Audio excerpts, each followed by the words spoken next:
So vandag gaan ons 'n bietjie gesels oor emosionele verwonding, die oorsake en die gevolge en die oplossing. Nou, heel eerste moet ek nou net sê, hierdie is nie mediese advies nie.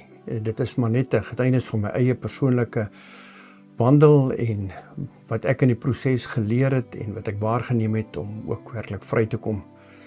So ek hoop en vertrou dat hierdie ook vir jou tot nut gaan wees.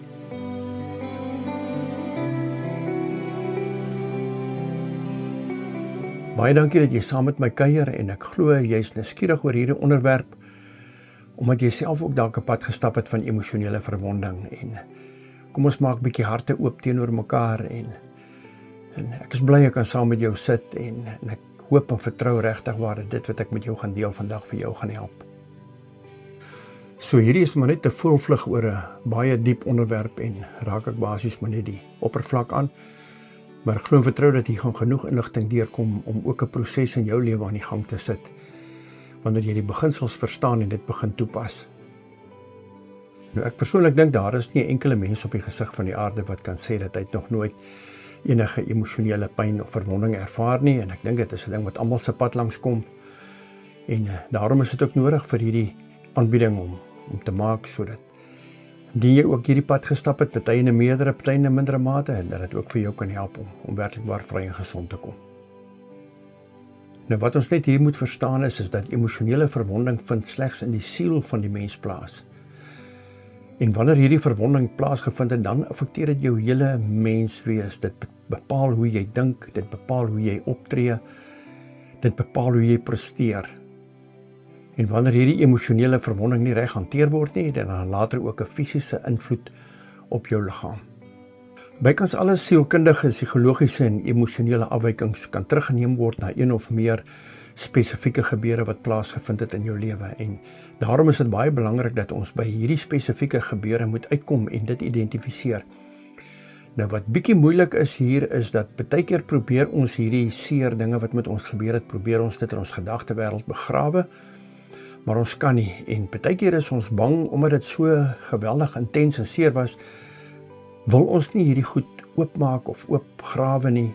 Ons wil dit toehou net om te verhoed dat ons weer daardie seer of daardie teleurstelling of wat dit ook al is wat gebeur het, dat ons dit weer ervaar. Maar dit is juist wat so nodig is, en om waarlik waar vry te kom, moet ons na hierdie insidente kyk en moet ons dit aan die lig bring sodat daar genesing kan kom.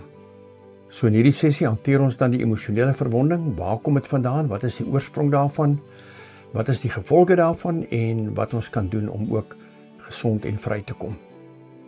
Nou om te begin vra ons die vraag, maar wat is emosionele verwonding? En kom ons kyk wat sê dit. Emosionele verwonding is 'n diep sielkundige of psigologiese wond of letsel wat opgedoen word as gevolg van een of ander traumatiese gebeure wat dan 'n langdurige negatiewe bindende effek op 'n persoon se lewe het. Dit benadeel jou innerlike welsyn en veroorsaak dat jou denke, gedrag, gesondheid en verhoudings negatief beïnvloed word. Nou waar 'n persoon se gees nie geweterbaar is nie, is dit soms baie moeilik en in sekere gevalle onmoontlik om genesing te ontvang of te ervaar. En dit is weer eens hoekom dit so nodig is dat ons geweterbaar moet word. En ek gaan so 'n bietjie later meer in diepte daarby stil staan. Nou hier is vir my 'n kosbare skrifgedeelte wat my baie sterk aangespreek het en wat so baie sê, want dit vat vir my die hart van die hele ding saam. En kom ons kyk wat sê 1 Johannes 3 vers 2. Geliefde, ek wens dat dit met jou in alles goed mag gaan. Nou die Engelse vertalings gebruik die woord prosper, met ander woorde dat jy mag prosper, dat dit met jou goed mag gaan. En dat jy gesond is, soos dit met jou siel goed gaan. So hierso sien ons dan nou dat jou sielstoestand 'n deurslaggewende rol speel in hoe dit met jou gaan, hoe gesond jy is en hoe jy presteer. Want ek het in my eie lewe ervaar, wanneer my emosionele lewe deurmekaar is, dan sukkel ek om te presteer. Dit gaan nie goed met my nie. En dan ook die effek wat dit op my gesondheid het. Maar dat dit met ons in alles mag goed gaan en dat ons gesond is soos wat dit met ons siel goed gaan. So ons eerste gedagte, waar of hoe ontstaan emosionele verwonding? Ok, hierso wil ek vir jou voorstel, kry gerus 'n pen en 'n stukkie papier, sodat jy kan aantekeninge maak so ver as wat ons gaan, want ons gaan sekere insidente moet identifiseer, ons gaan persone moet identifiseer, sodat jy skryfgoedjies byderhand het, sodat jy kan aantekening maak waar dit nodig is. Hier gaan ek nou net vir jou 'n paar riglyne gee, maar dit gaan nodig wees dat jy self indringend na jou eie lewe gaan kyk en kyk of jy daardie insidente of daardie persone kan identifiseer. Waar of hoe ontstaan 'n emosionele verwonding? Die eerste punt daar is dan traumatiese gebeure. Ernstige traumatiese gebeure, byvoorbeeld ongeluk of ernstige siekte, plaasaanvalle. Dit kan wees as gevolg van die dood van 'n geliefde. Dit kan egskeiding wees. Dit kan afdanking of bankrotskap of erge finansiële verlies wees. Dit kan 'n ongewenste swangerskap wees. Veral jong mense wat swanger geword het, terwyl hulle nie veronderstel was om swanger te word nie. So jy kan in jou gedagtes nou hier bietjie laat gaan en kyk of jy 'n insident kan identifiseer wat op jou lewe van toepassing is. Die volgende gedagte waarna ons kyk is dan die gevolge van 'n traumatiese ervaring. En ek dink die eerste en mees belangrikste ene is die verwerping wat jy ervaar as gevolg van die trauma. En baie keer begin hierdie verwerping by jou eie ouerhuis. En dit is die verwerping deur of die belangeloosheid van ouers. Nou hierdie verwerping kan jy reeds ervaar nog voordat jy gebore is. Dit ontstaan byvoorbeeld waar jy fisies teenwoordig is, maar emosioneel afwesige ouers het. So die ouers is fisies teenwoordig, maar emosioneel afwesig. Hulle het net eenvoudig nie belang by jou as mens nie. En dit kan ook dan wees as gevolg van onwelkom of 'n ontydige swangerskap of 'n onbeplande swangerskap. Dit kan ook wees as gevolg van die onkunde of die onvermoë van 'n vader of moeder om nie in 'n verhouding met 'n kind te kan staan nie. Vanweë hulle eie verwondinge, dat hulle nooit geleer het hoe om in 'n ouer-kind tot verhouding te staan nie, het hulle net nie die vermoë om met jou in 'n ouer-kind verhouding te staan nie. En ek dink ook 'n belangrike gedagte is, die ouers wou nie kinders gehad het nie, en toe word jy gebore. 'n Ander gedagte hier is die uitsluiting by groepe. Nou, ek dink so baie keer wanneer daar spanne gekies moet word, dan stel hulle 2 spanleiers aan, en dan moet hierdie spanleiers een vir een 'n keuse maak om mense uit die groepie uit te kies vir hulle spanne, en so word die bestes natuurlik heel eerste gekies, en op die einde van die dag is jy die een wat heel laaste gekies word. Nou wat se emosionele impak het dit op jou lewe gehad? 'n Ander belangrike ene is natuurlik liefdesteleurstellings, wat ek dink elkeen van ons maar op een of ander stadium in ons lewe ervaar het, veral jong mense wat so smoor verlief raak. Ons praat altyd van die kalverliefde, en gewoonlik is dit maar 'n liefde wat nie baie lank hou nie, en dan op 'n baie teleurstellende manier eindig, maar dit kan baie traumaties wees, en dit kan 'n groot stuk verwerping veroorsaak. Die ander gedagte hier is dan erge vernedering, waar jy in 'n situasie was waar jy erg verneder is, deur gesagsfigure of skool. Jy's miskien vorentoe geroep in 'n klas, of jy's vorentoe geroep tussen 'n klomp personeellede, en daai plek is jy dan verneder, en jy's blootgestel aan almal wat rondom jou is, wat vir jou kyk en wat miskien vir jou lag, aanmerkings maak. 'n Ander eenvoudige een, maar tog 'n belangrike ene is beloftes wat nie nagekom word nie, verwagtinge waaraan nie voldoen is nie. Iemand naby aan jou het jou iets spesiaals beloof en het dit net nooit vir jou gegee nie. So wat ervaar jy wanneer so 'n insident plaasvind? En dan 'n ander ene wat baie algemeen is, voortrekkery, veral onder kinders. Die een kry net meer as die ander, en die een wat minder kry, sit met die ervaring van verwerping. 'n Ander baie slegte ene is bindende uitsprake wat oor jou gemaak word. Daar word vir jou byvoorbeeld gesê jy is vet, of jy is dom, of jy sal nooit suksesvol wees nie, jy sal altyd arm wees, of wat dit ook al mag wees, bindende uitsprake wat deur gesagsfigure oor jou gemaak word. En die oomblik wanneer hierdie uitsprake aanvaar word, wanneer jy dit jou eie maak, dan verander dit in 'n gedragspatroon en dit bepaal later van tyd jou eie lewe. As iemand vir jou byvoorbeeld sê, jy sal nooit 'n sukses wees of 'n sukses maak nie, dan lê daardie ding diep onder in jou gedagtewêreld, lê hy in broei, en elke keer as jy wil iets aanpak, dan sê daai stemmetjie vir jou, want jy gaan dit tog nie maak nie, jy is nie goed genoeg nie, of wat dit ook al mag wees. Nou al hierdie emosionele boodskappe wat uitgedra word, sê vir jou net eintlik een ding, en dit is, jy is nie goed genoeg nie. Die volgende gedagte waarna ons kyk, is dan die gedagte van emosionele verwaarlosing. Nou jy het basies deur die lewe gekom sonder enige erkenning of aanmoediging van jou ouers of van gesagsfigure en in baie gevalle onderwysers. Nou waar dit gebeur dat jy nie self genoeg selfmotivering het nie, kan dit gebeur dat jy net nooit eenvoudig in die lewe sukses behaal nie. Nou 'n ander gedagte is dat daar was nooit bevestiging van jou seksualiteit gewees nie. En ek dink dit is een van die redes hoekom ons vandag so sukkel met kinders wat verward is rondom hulle eie geslag. Volgende gedagte hier, daar is geen bevestiging van jou potensiaal nie. Daar is nooit vir jou gesê, man, ek het vertroue in jou nie, jy kan dit doen, jy gaan regkom, ek gaan jou help as jy nie bykom nie, maar kom probeer dit, jy gaan dit doen, jy gaan dit reg kry. Ons volgende gedagte hier is toksiese verhoudings, en dit veroorsaak 'n geweldige klomp verwerping. En die eerste gedagte hier is misbruik en manipulasie.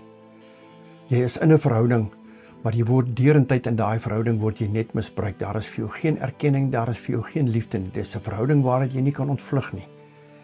Jy word gemanipuleer en jy word misbruik. En dan natuurlik die gedagte van verkrachting en molestering. Al wat hierdie boodskap vir jou sê is jy is nie goed genoeg nie en jy ervaar die verwerping. Volgende gedagte, verkleinering, vernedering en kompetisie. Veral finansiële kompetisie as ons kyk na ons skoolkinders, waar jy in 'n groep is waar daar ryk maatjies is en jy's miskien nie so begaafd nie, finansiëel begaafd nie, en jy kan nie koop wat die maatjies kan koop nie, en hoe daar op jou neergekyk word, net bloot vir die feit dat jy nie kan doen wat hulle finansiëel kan doen nie. Nou, ek hoop jy kon nou tot hiertoe al iets geïdentifiseer het, insidente waarmee jy jouself kan vereenselwig. En dan ons volgende gedagte waarna ons kyk, wat is dan die gevolg, die vrug of effek van emosionele verwonding? Wat gebeur wanneer jy hierdie emosionele verwonding ervaar? Nou hier is 'n baie belangrike rooi letter gedagte wat ek met jou wil deel. En wanneer jy hierdie beginsel verstaan en toepas in jou lewe, gaan dit 'n groot verskil maak.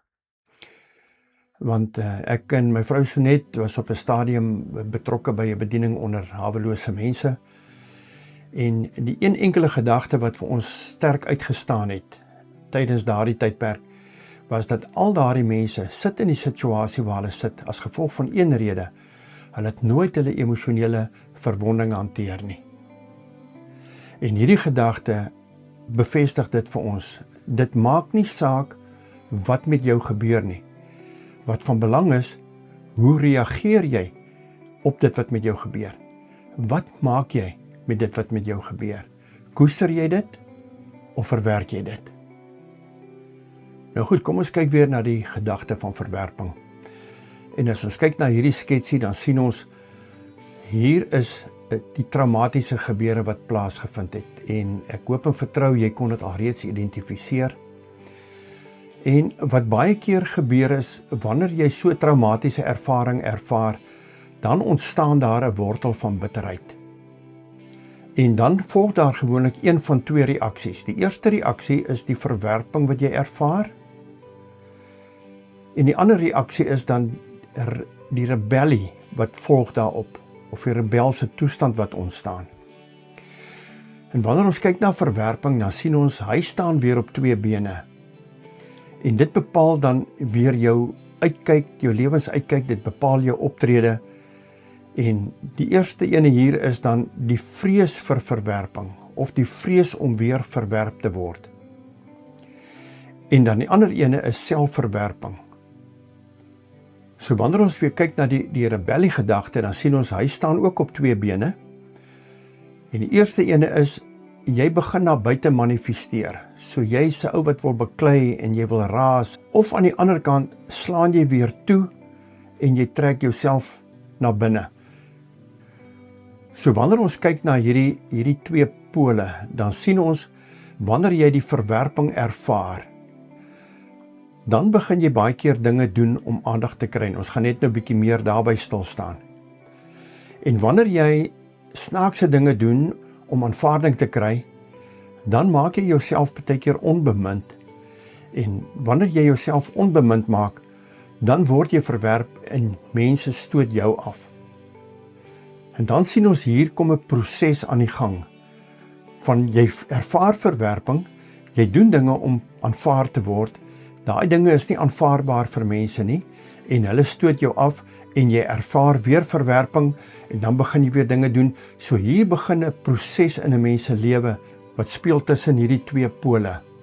En ons gaan bietjie later daarby ook stil staan. So wanneer ons kyk na hierdie 2 pole tussen verwerping en rebellie, dan sien ons onder verwerping, jy slaan toe. Baie mense staan bekend as 'n bot persoon. Maar eintlik is dit net 'n manier om homself te beskerm. Selfbejammering, ander gedagte, jy bou mure rondom jouself vir eenvoudige rede is jy wil nie weer seer kry nie. Nou hierdie mure is gewoonlik daar om mense uit jou lewe uit te sluit. 'n Ander gevolg van die verwerping is dan jy fokus jou aandag op diere, werk, stokperdjies ensovoorts. So dit word 'n gedragspatroon. Dit is normaal om 'n troeteldier te hê of om vir 'n troeteldier lief te wees, maar hierdie situasie raak dit abnormaal. Daar kan byvoorbeeld selfmoordgedagtes wees. En jy stoot mense van jou weg deur hierdie optrede. En as ons kyk na die rebelliekant, na buite, jy raak rebels. En ons sien dit so dikwels onder ons tienermense. Jy veg, jy hou mense op 'n afstand. Jy word hard binne. Jy begin roekeloos lewe. En dan ook 'n uitvloeisel daarvan is, jy raak betrokke by die okkulte. En jy stoot mense van jou weg. So wanneer jy weer mense wegstoot, dan ervaar jy weer verwerping. Wanneer jy verwerping ervaar, dan begin jy weer dinge doen wat nie vir mense aanvaarbaar was nie, en hulle stoot jou weer van hulle af weg. So, die vraag is hier, hoe ervaar jy mense? Is mense tegemoetkomend na jou toe, of stoot mense jou weg? En die ander kant weer, hoe ervaar mense jou? Aanvaar hulle jou as tegemoetkomend, as liefdevol, of ervaar hulle jou as 'n mens wat toegeslaan is, wat mure om jou gebou het? Nou jou optrede bepaal of jy mense aantrek en of jy mense wegstoot. En alles is die gevolg van hoe jy jou verwerping of jou emosionele verwonding hanteer het. Nou die laaste gedagte hier oor verwerping. Verwerping staan ook weer op 3 bene. En die eerste een is verwerping self. So jou hele lewensuitkyk is deur die bril van verwerping. Nou ons het as kinders ons altyd lekker goed gekoop en dan is die lekker goed in verskillende kleure papiertjies toegedraai. En dan het ons altyd daai papiertjies gevat en ons het dit so voor ons oë gehou en dat ons deur daardie papiertjies gekyk. En as jy deur 'n geel papiertjie kyk, dan is alles geel. As jy deur 'n rooi papiertjie kyk, is alles rooi. En so die kleur van die papiertjie waardeur jy kyk, bepaal wat jy aan die ander kant gesien het. En dit is presies wat verwerping doen. Wanneer jy 'n ervaring van verwerping het, dan word dit eintlik die bril waardeur jy na die lewe kyk. En dan die ander een been waar hy op staan is dan die been van selfverwerping. Jy haat jouself. Daar is selfbeskuldiging. Baie mense wat hulle self stikkend sny of verwond.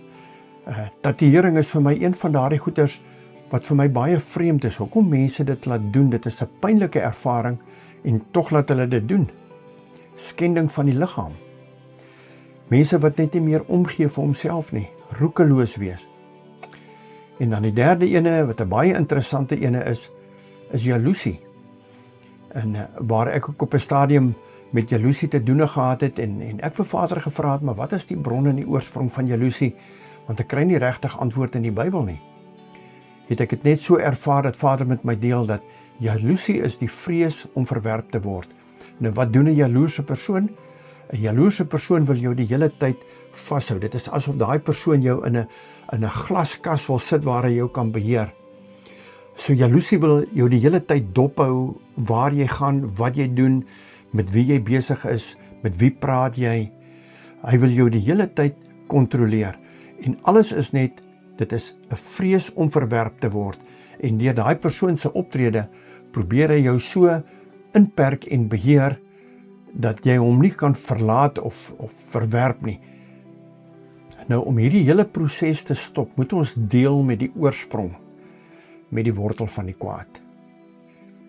Nou die volgende gedagte waarby ons stil staan is dan die gedagte van verdere, diepere gevolge van emosionele verwonding. Nou dit is waar dit 'n diepe en 'n erge verwonding is wat plaasgevind het en dit is nie reg hanteer nie, of daar is nooit genesing van daai verwonding plaasgevind nie. Nou sien ons ook daar is verskillende grade van verwonding. Daar's baie keer dinge wat met ons gebeur, maar dit veroorsaak nie emosionele verwonding nie. So dit gebeur met jou en dit gaan net verby. Maar hierdie gaan oor wanneer jy emosionele verwonding ervaar en jy stap daaruit en jy het 'n pyn of jy het 'n teleurstelling of 'n hartseer wat opgedoen is in die situasie. So die verwonding ontstaan waar die trauma nie reg hanteer word nie. En hier is die eerste en belangrike een waarna ek ook wil verwys, en dit is dan die gedagte van skizofrenie. Nou hierdie skizofrenie verwys eintlik terug na die aanvanklike sketsie wat ons gehad het tussen rebellie en verwerping. Nou wanneer hierdie proses nie hanteer word nie, dan kom ons op 'n punt wat hierdie twee pole tussen die verwerping en die rebellie baie prominent begin word. Nou as ek sommer my pen as 'n voorbeeld kan gebruik, dan sien ons dat hier het 'n traumatiese ervaring plaasgevind. En aan hom hang die wortel van bitterheid. En wanneer hierdie situasies nie reg hanteer word of hierdie traumatiese ervaring nie reg hanteer word nie, dan sien ons daar begin 'n proses van 'n wisseling tussen die rebellie en die verwerping. Nou wanneer hierdie proses nie hanteer word of genees word nie, dan word hierdie proses al hoe erger en dit word naderhand kenmerkend van 'n persoon se lewe en van sy optrede. So jy sal by 'n persoon wees en aan die een oomblik dan ervaar hy die verwerpingspersoonlikheid en dit is 'n Jannie jammer houding, slaan toe en dan die volgende oomblik dan gaan hy oor in 'n rebellie houding en dan word daar geveg en beklei en jy kan nie hierdie ding verstaan wat gaan aan in daai persoon se lewe nie, want die oomblik is hy die liefde homself, dan is hy die normale persoon en dan net 'n verkeerde gedagte of 'n verkeerde woord of 'n verkeerde optrede sit weer hierdie proses aan die gang en hy begin weer wissel tussen verwerping en rebellie en dan begin hierdie swaai proses. En na mate hierdie ding groei en nie hanteer word nie, word hy naderhand net al hoe erger. Nou om hierdie pendulumproses te stop, moet daar gedeel word met die traumatiese ervaring en dan die gevolglike bitterheid wat ontstaan het. En die enigste manier om hierdie proses te stop is dat hierdie tou moet geknip word, sodat hierdie proses kan stop.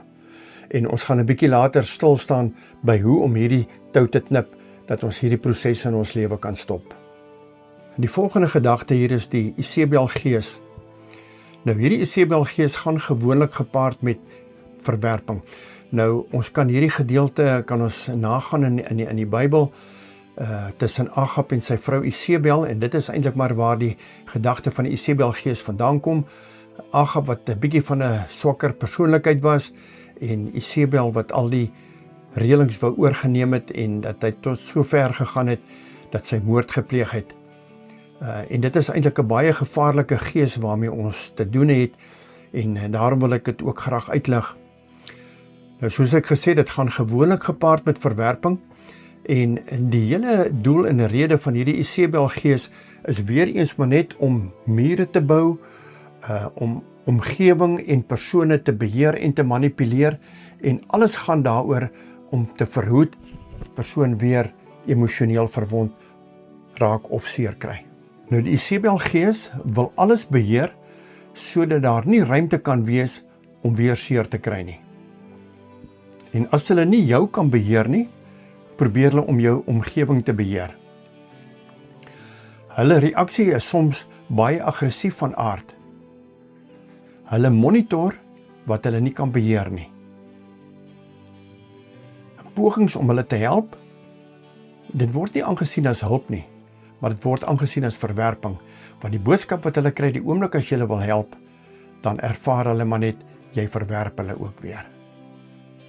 Wat natuurlik baie sleg is van hierdie Isebel-gees is dit kan die mense rondom daardie persoon met die Isebel-gees baie negatief beïnvloed. Want so 'n persoon, die oomblik wanneer hy bedreig word, sal hy ten alle koste probeer om so 'n persoon uit te dryf of uit die geleedere uit te kry of uit die prentjie uit te kry. En dit kan baie keer baie negatief inwerk, veral in jou werksomgewing waar 'n persoon met 'n Isebel-gees in beheer is en jy nie na die persoon se pype dans nie, dan kan so 'n persoon vir jou die lewe baie moeilik maak. Die volgende gedagte hier is aan bipolêre afwykings. Nou, wanneer 'n persoon bipolêr is dit geweldige skommeling tussen buitengewone opgewondenheid en depressie. So die persoon lei eintlik 'n normale lewe, maar ons praat van die woordjie trigger baie keer wanneer daar 'n situasie is of in 'n gesprek iets wat iemand sê, dan word daardie persoon se gedagtewêreld getrigger en dit vat hom terug na die verwonding toe en dit bring die persoon dan weer in 'n depressiewe staat. Nou so 'n persoon kan nie altyd 'n normale lewe lei nie, want hierdie toestand verwys altyd terug na sy emosionele verwonding. En as daardie persoon nie met die emosionele verwonding as sulks deel nie, dan gaan daar nooit vir hom vrymaking en verlossing kom nie. So die volgende gedagte waarna ons kyk is dan narcisme en ongevoeligheid. Die narcistiese persoon is ook 'n persoon wat emosioneel verwond is en seer gekry het. En al wat hy sê is, nou kyk ek na myself, en ons het baie keer die uitspraak wat ons sê, ek en myself en ons twee, en dit is baie keer die uitkykspunt van daardie persoon, sy hele lewe draai net om homself, solank hy gelukkig is, en solank hy homself al die voordele gun, dit maak nie saak wat ander mense in die proses ervaar nie, alles draai net om homself. Nou 'n verdere dieper gevolg is dan angs en vrees. Nou die vrees sluit baie keer in die vrees vir die herhaling van gebeure of om weer blootgestel te word aan trauma. 'n baie eenvoudige voorbeeld hiervan is, jy was in 'n baie groot motorongeluk betrokke gewees. Die eerste vrees wat jy dan ervaar is om weer motor te bestuur. Ek onthou een keer het 'n persoon agter in my vasgery en vir die volgende paar weke as ek stop by 'n verkeerslig of by 'n stopteken, dan die heel eerste ding wat ek doen is, ek kyk in die triespieeltjie of daar nie iemand agter my is nie. Nou die ander rede vir vrees en spanning is dan, jy het nooit 'n bron van sekuriteit of beskerming gehad nie. Jy moes altyd op jou eie reg kom, daar was niemand wat vir jou omgegee het nie, daar was niemand wat jou beskerm het nie, daar was niemand wat jou ondersteun het nie. En as gevolg van dit, groot onsekerheid, en jy het ook nooit bevestiging ontvang, iemand wat vir jou sê, kom man, jy kan dit doen nie. Jy is daartoe in staat, jy gaan regkom. Dit is bevestiging wat jy nooit gehad het nie. En dit maak jou bang om take aan te pak, dit maak jou bang om uit te waag. Nou al hierdie voorafgaande goedjies wat ons bespreek het, is alles maar net onderbewuste pogings om te probeer kompenseer of verhinder dat jy nie weer seer kry nie. Maar nou die hartseer daarvan is dat dit word later gedragspatrone as dit nie hanteer word nie. En kom ons kyk na 'n paar gedragspatrone wat vorm. Die eerste gedragspatroon wat ek hier so noem is onttrekking. Jy bou mure om jouself, jy sluit mense uit, jy word 'n kluisenaar. En dan aan die ander kant vind daar 'n oorbeklemtoning van die bewaring van die natuur of troeteldiere. Jy maak troeteldiere jou toevlug, want troeteldiere maak nie seer nie. Nou soos ek vroeër gesê het, is doodnormaal om 'n troeteldier aan te hou. Maar hierdie mense begin al hulle fokus net op die troeteldiere toepas en hulle sny hulle af van die wêreld af en dit is al fokus wat hulle het, is hulle troeteldiere. Nou ek weet van 'n vrou wat 45 katte aanhou en dan gee sy nog vir die dorp se katte ook kos. Nou, dit raak 'n bietjie ekstreem en dit is nie normaal nie. 'n ander baie algemene ene is die een van uitsluiting. Byvoorbeeld die vroutjie is dalk gemolesteer of verkragt of wat ook al die geval mag wees en sy ontwikkel 'n haat vir mans. So sy begin van daai oomblik af, begin sy alle mans uit haar lewe uitstoot. Probeer ten alle koste die hoogste posisies bereik, sodat hulle in beheer van die mans kan wees. So dit kan ook dan homoseksuele of lesbiese gedrag tot gevolg hê. En dit gaan eintlik daaroor die teleurstelling in die teenoorgestelde geslag. En daarom 'n geneigtheid vir die persoon om homself te wend na dieselfde geslag toe. 'n ander baie belangrike algemene gedragspatroon wat dan ook vorm is dan die gebruik van troosters. Nou dit kan wees oormatige liefde vir soetigheid, oormatig eet, dit kan alkohol wees, dit kan dwelms wees. En so baie van hierdie dingetjies is eintlik maar net 'n troostmiddel. En ek sê baie keer ons het nie regtig 'n probleem met alkoholisme nie. Ons het 'n probleem met mense wat 'n emosionele seer het, 'n emosionele verwonding wat hulle probeer toesmeer of probeer verdrink of probeer verlig. En as ons by daardie verwonding kan uitkom, dan is dit baie keer nie meer nodig vir die troos, die alkohol of die suiker of die soetigheid of wat dit ook al mag wees nie. Ons volgende gedagte is dan afleiding of ontkenning. Die gedragspatroon veroorsaak dan dat 'n man verskriklik begin werk of selfs 'n vrou ook, besigheid bedryf, sy hele lewe draai net om sy besigheid, geld maak, dit beslaan sy gedagtewêreld, dit is al waarmee hy besig is. Dit is eintlik 'n manier van ontvlugting om homself so besig te hou dat hy nie kan dink aan sy verwonding nie. 'n ander een is perfeksionisme. Dit is goed om alles goed te wil doen, maar wanneer perfeksionisme te erg gaan, dan word dit 'n probleem. En eintlik is dit maar net, ek wil so perfek wees, ek wil so my dinge reg doen, dat niemand moet 'n rede hê om my te verwerp nie.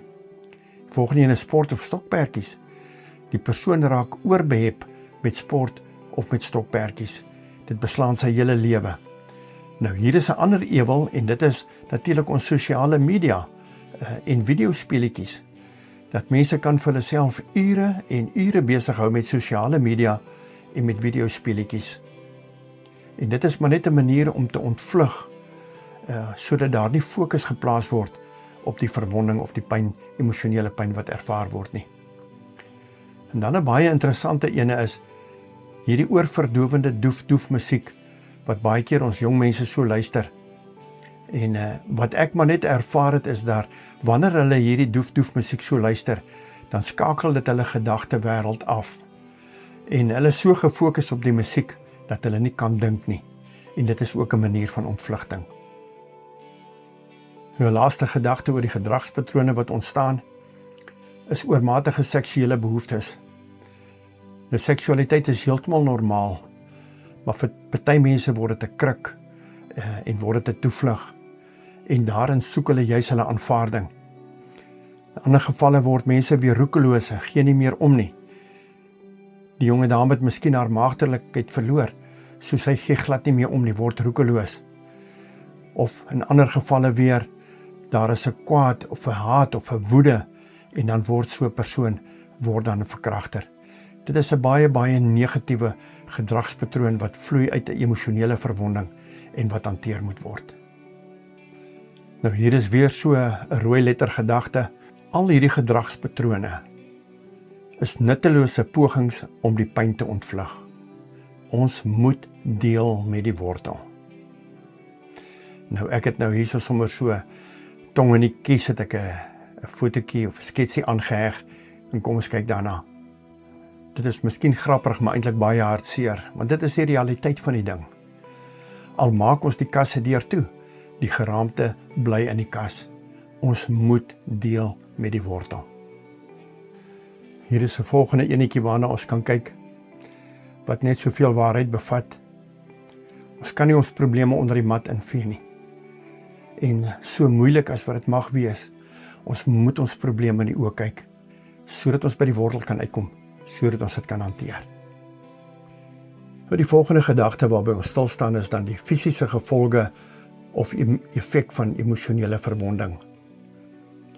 Nou, wanneer ons 'n traumatiese gebeure ervaar, vind daar 'n chemiese reaksie in ons liggaam plaas. En dit is 'n doodnormale chemiese reaksie. Dit is 'n proses wat God in ons liggame ingebou het. En dit stel ons in staat om te veg of te vlug. Nou hierdie reaksie wat in ons liggaam plaasvind, sluit onder andere in jou speeksel droog op, jou hartklop versnel, jou adrenalienvlak verhoog, die bloed word uit die vel uit onttrek en in die spiere gesit, maagfunksies hou op, alles deel van 'n proses om jou in staat te stel om te veg of te vlug. Die bloed word dik, indien jy gesny sou word dat jy nie bloei nie. So is 'n klomp kosbare, nodige reaksies wat in ons liggaam plaasvind. Maar nou die oomblik wanneer ons 'n traumatiese ervaring het, dan vind hierdie reaksies in ons liggaam plaas. Maar nou die groot probleem is, wanneer ons terugdink aan so 'n traumatiese gebeure, of aan 'n persoon wat ons teleurgestel het, of emosioneel verwond het, of wat ook al die geval mag wees, dan ontketen dit ook hierdie reaksies in ons liggaam, maar nou net op 'n baie kleiner skaal. En dit is dan wat veroorsaak dat ons liggaam half in 'n abnormale toestand funksioneer. En dit het dan 'n negatiewe effek op ons gesondheid. Nou kom ons kyk na 'n paar gedagtes hierso. Een van die gevolge daarvan is velkondisies en allergieë. Omdat jou liggaam in 'n abnormale toestand is, al is dit net op 'n klein skaal, maar dit is op 'n dag vir dag basis, of na mate jy aan die persoon of aan die insident dink, het dit daai reaksie in jou liggaam. Dit veroorsaak probleme in jou spysvertering en dit het verwante kondisies, byvoorbeeld 'n spastiese kolon of maagsere wat ontstaan. Ons kyk na hartverwante siektes, hoë bloeddruk, spanning wat die hoë bloeddruk veroorsaak, hartklopings of hartritmesteurings, asma en asemhalingsprobleme, artritis wat baie keer ontstaan as gevolg van bitterheid en onvergewingsgesindheid, konstante moegheid as gevolg van emosionele wroging. Dit is ongelooflik hoeveel van 'n mens se energie dit in beslag neem wanneer jy spook met emosionele wroging.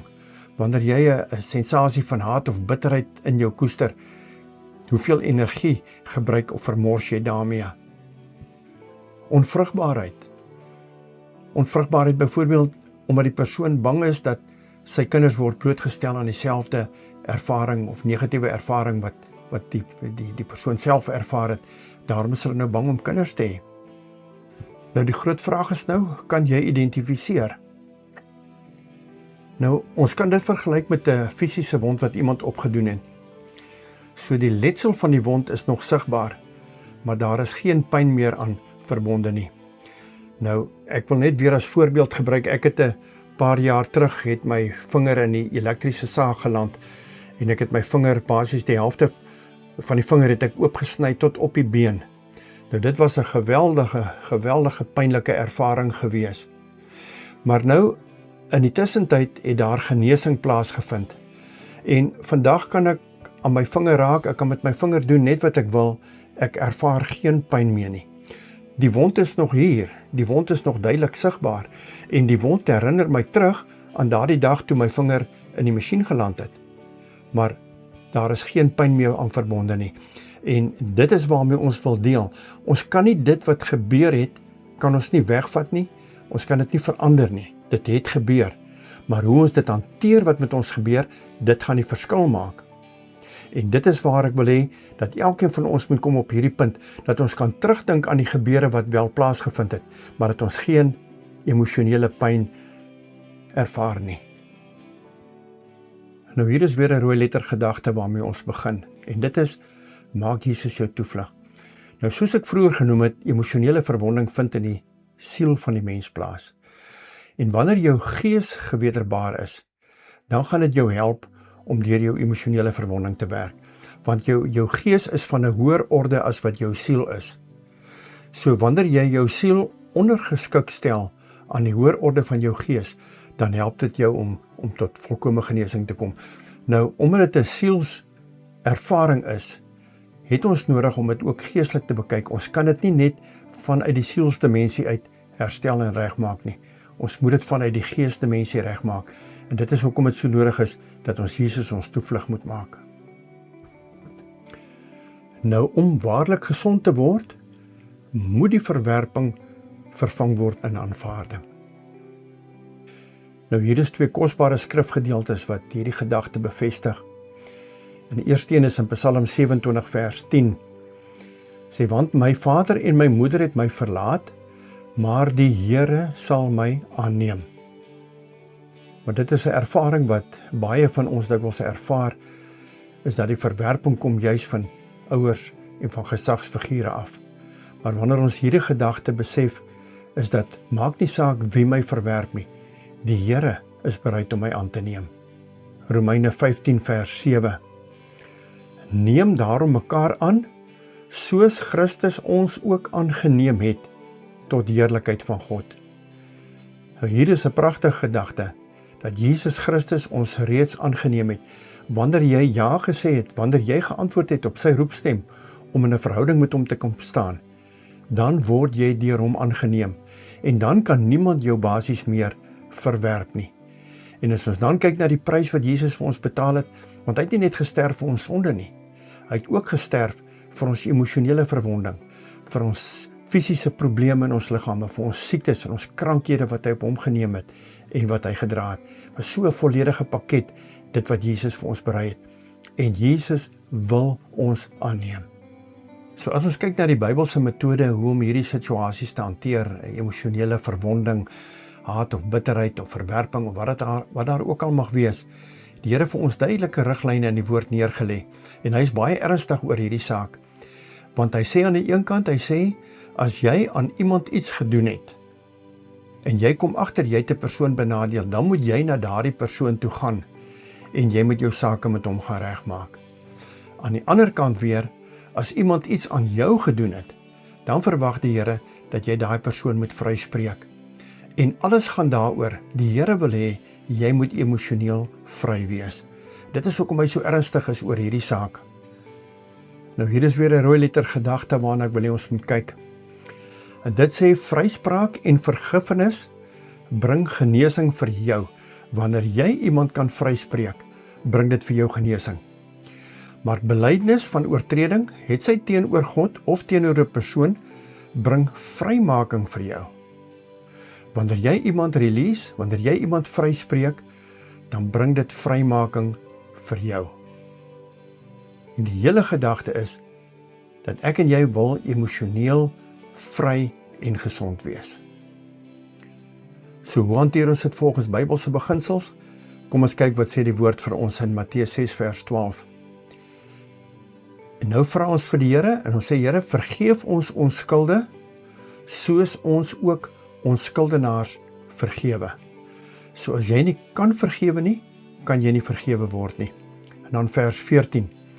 Want as julle die mense hulle oortredinge vergewe, sal julle hemelse Vader julle ook vergewe. Maar as julle die mense hulle oortredinge nie vergewe nie, sal julle Vader julle oortredinge ook nie vergewe nie. So hier sien ons 'n baie sterk beginsel. Dit gaan nie net oor my verwonding nie, dit gaan oor 'n geestelike beginsel. As ek vergifnis wil hê, dan moet ek bereid wees om vergifnis te gee. En daai persoon wat jou emosioneel verwond of seer gemaak het of teleurgestel het, ons moet daardie persoon identifiseer, sodat ons hom kan vergewe en kan vryspreek, sodat ons kan vergifnis ontvang. Ek dink op Petrus het ook iemand gehad wat hom verwond het op 'n stadium. Want kyk wat sê die Here hier in Matteus 18 vers 21. Toe kom Petrus na Jesus en sê, Here, hoe dikwels sal my broeder teen my sondig en ek hom vergewe? Tot 7 maal toe? Vers 22, en Jesus antwoord hom, ek sê vir jou, nie tot 7 maal toe nie, maar tot 70 maal 7. En hier is 'n laaste en baie belangrike skrifgedeelte, Jakobus 5 vers 16. Bely mekaar julle misdade en bid vir mekaar, sodat julle gesond kan word. Die vurige gebed van 'n regverdige het groot krag.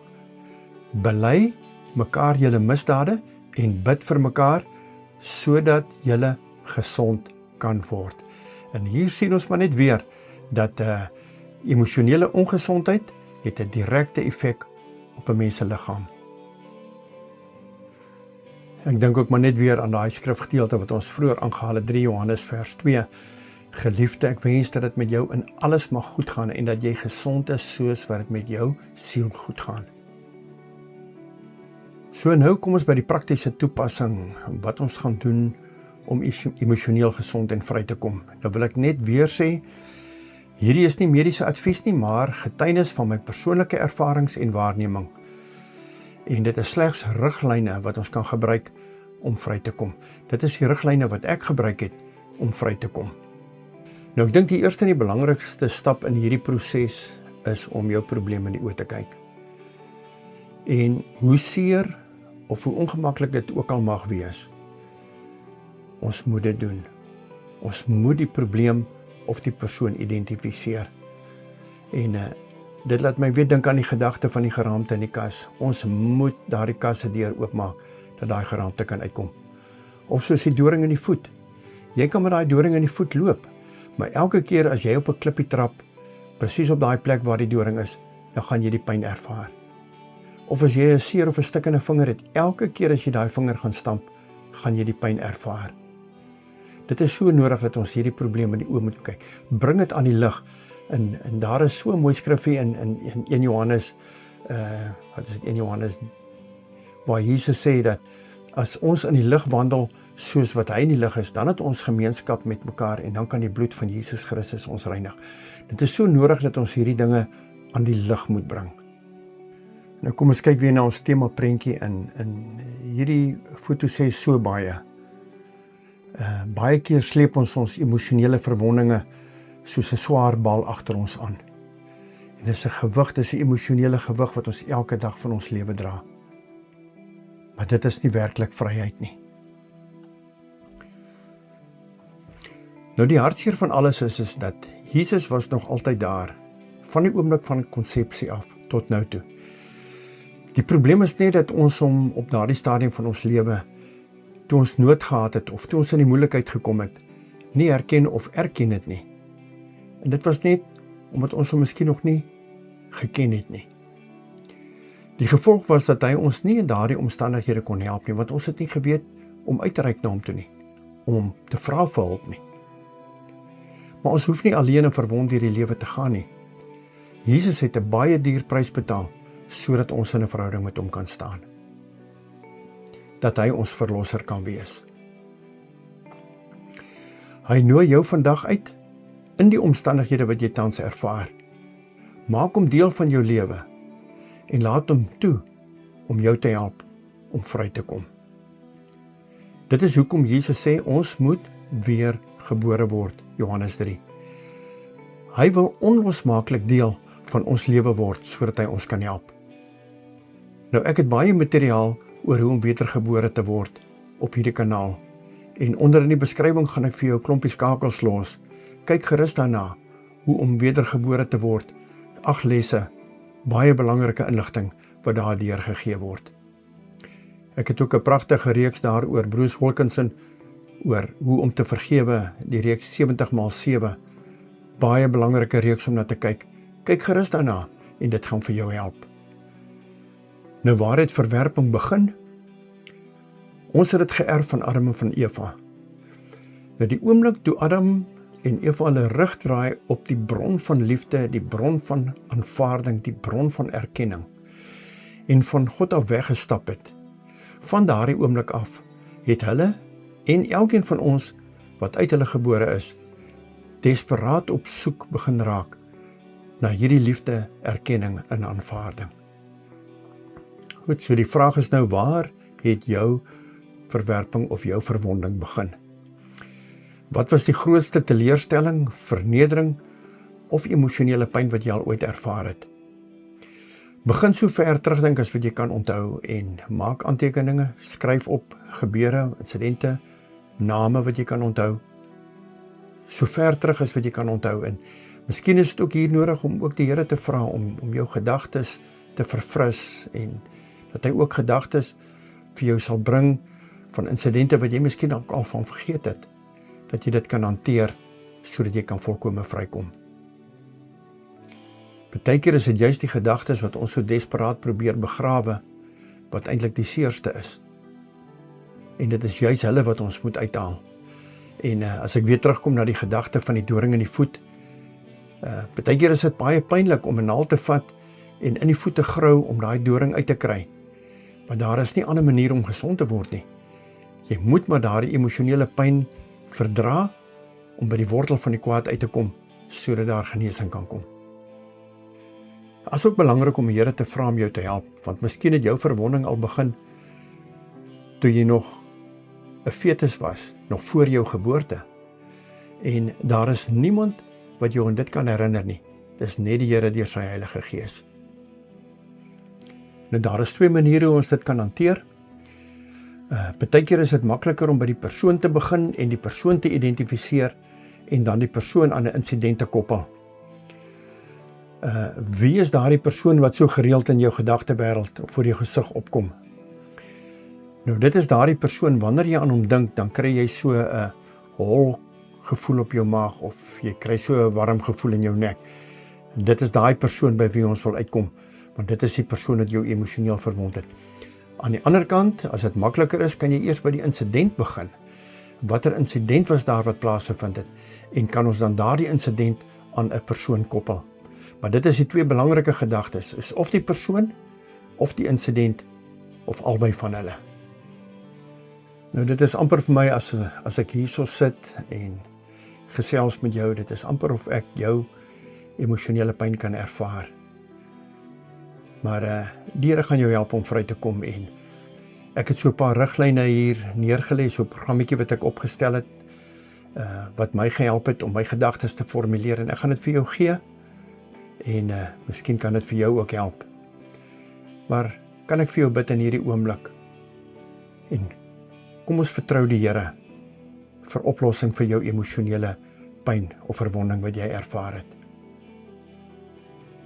Ja, ons Hemelse Vader, baie dankie vir hierdie tydjie wat ek nou kan deel met hierdie persoon wat teenoor my sit. En die gebed van ons hart is maar net terwyl U so duur prys betaal het, vir ons om in vryheid en in vrede te lewe, dat U nou U hand van genesing, U hand van liefde sal uitstrek, en sal openbaar, en sal aanraak, sal genees en herstel, dat U in hierdie saak 'n troue helper sal wees, om hierdie geliefde te help, om te identifiseer, om oop te maak, en om waarlik vry te kom. En Here, ons weet dat ook daarin, ook in hierdie vrymaking en verlossing, dat U alleen die eer en die lof, die erkenning en die aanbidding sal ontvang. En dankie dat U dit vir ons berei het, in U eie Seun Jesus Christus, ons Here. Amen.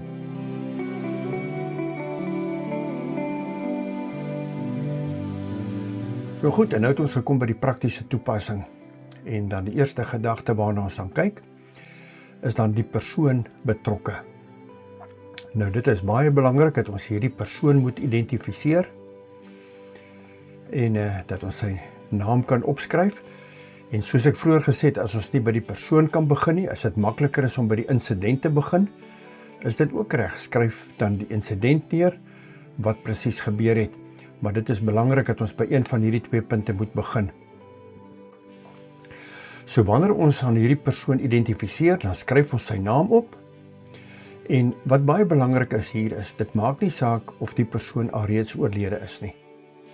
Onthou net 'n baie belangrike ding.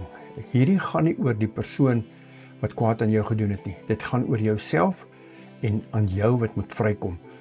En baie keer het die persoon wat jou te nagekom het, weet nie eers dat hy dit gedoen het nie. Partykeer is dit heeltemal onbewuslik.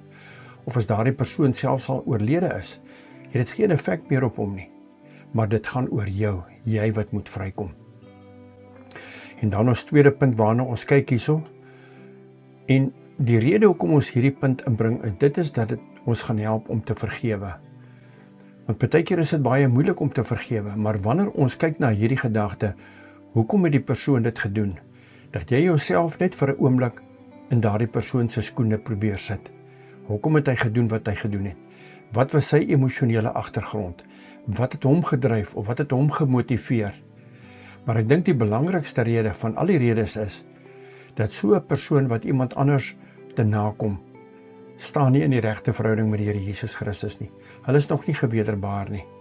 En dit is die grootste rede hoekom hulle doen wat hulle doen. Maar dit gaan jou help om die persoon te vergewe.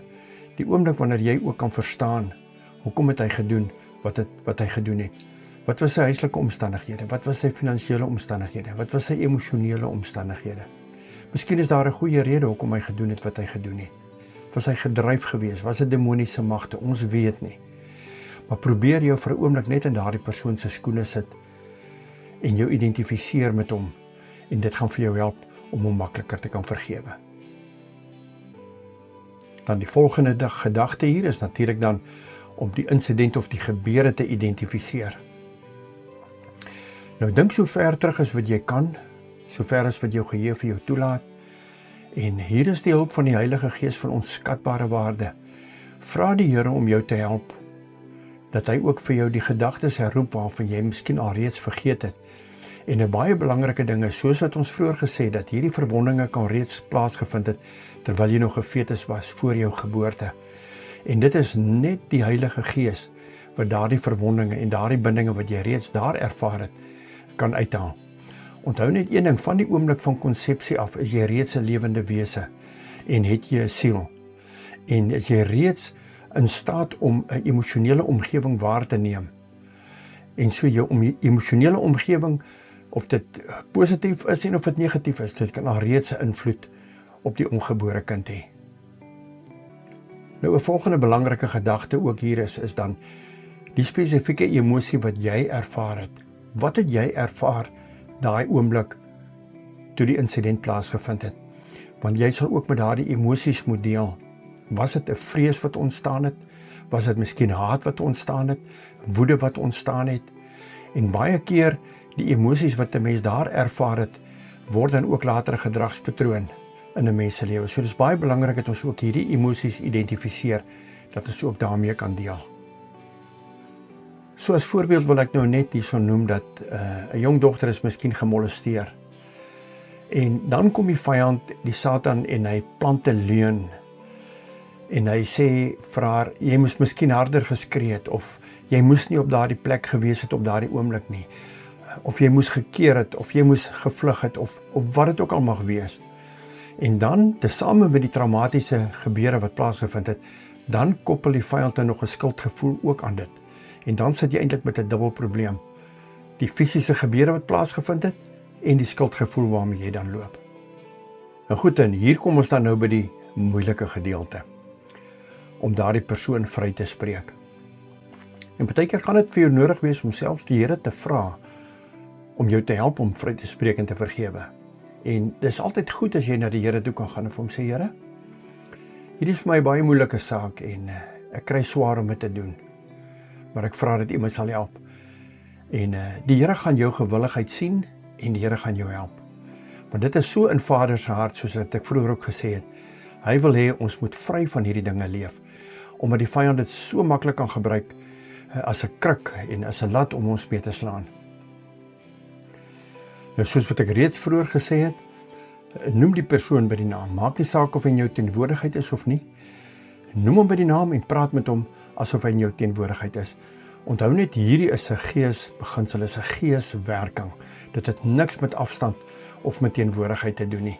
En soos ek gesê het, al is die persoon reeds oorlede, dit maak nie saak nie. Hierdie gaan daaroor om jou vry te kom. So noem die persoon by die naam, en dan spreek die insident, dit wat jy ervaar het, spreek dit teenoor hom uit, so duidelik as wat jy kan.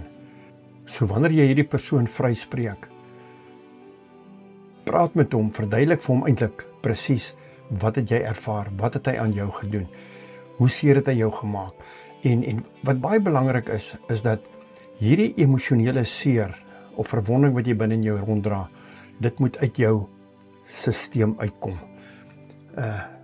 Verskoon die voorbeeld, maar ek kan amper sê, dit is soos wanneer 'n mens 'n ongestelde maag het. Dit moet uit jou uitkom, want dit lê soos gif binne in jou liggaam. Dit moet uitkom. En die enigste manier hoe jy dit kan uitbring, is deur jou woorde. So, doen dit, spreek dit aan, bring dit uit deur jou woorde, sodat daar 'n genesing vir jou kan inkom. Die laaste gedagte, en 'n baie belangrike gedagte hier, is spreek jouself vry. Spreek jouself vry en ontvang vergifnis vir jou reaksie op die ander persoon se optrede. Wat het sy optrede in jou ontketen? Is dit miskien haat of woede gewees? Wat dit ook al mag wees, dit wat jy in jou rondgedra het, wat jy soveel jare in jou rondgedra het, sonder dat jy daarmee gedeel het. Spreek jouself vry, dat jy ook van hierdie binding kan vrykom. Ja, onthou maar net, hierdie is nie 'n teorie nie. Hierdie is 'n praktiese ding, dis 'n hartsaak. Dit is jy wat jou hart en jou emosies moet skoonmaak. Nou ek het hier so 'n vormpie saamgestel en dit is maar wat ek persoonlik gebruik ook, wat my net help om my gedagtes te formuleer. Ek hou daarvan om neer te skryf. En die rede hoekom ek daarvan hou is dat as jy klaar is, dan kan jy 2 dik strepe deur daardie insident trek. En jy kan hom vat en jy kan hom opvrommel en jy kan hom in die asblik gooi. En dan weet jy het klaar gemaak met daardie persoon en met daardie insident. Maar hier heel aan die einde het ek maar net 'n voorbeeld vir jou deurgegee. En nou, dit is basies net 'n voorbeeld. Onthou, hierdie is 'n hartsaak, dis nie 'n kopsaak nie. Dit is nie 'n teorie nie, dit is 'n praktyk. Jy gaan hierdie aanpas en jy gaan dit doen soos wat dit vir jou gemaklik is en soos wat jy voel. Maar weer eens wat belangrik is, as ons kyk na die voorbeeld, ons kyk na die naam van die persoon, skryf sy naam deur, en dan praat met hom, asof hy voor jou staan, en skryf neer alles wat hy gedoen het, alles wat jy ervaar het, wat hy aan jou gedoen het, hoe hy jou te nagekom het, wat ook al die omstandighede mag wees, skryf al daardie dinge neer. En dan sê jy vir hom op die einde van die dag, ek spreek jou vry vir dit wat jy aan my gedoen het, in die naam van Jesus Christus, en ek skryf die skuld wat ek teen jou gehou het, skryf ek af. Nou, so van daardie oomblik af, as jy hierdie met die hart bedoel het, dan is daardie persoon nie meer jou skuldenaar nie.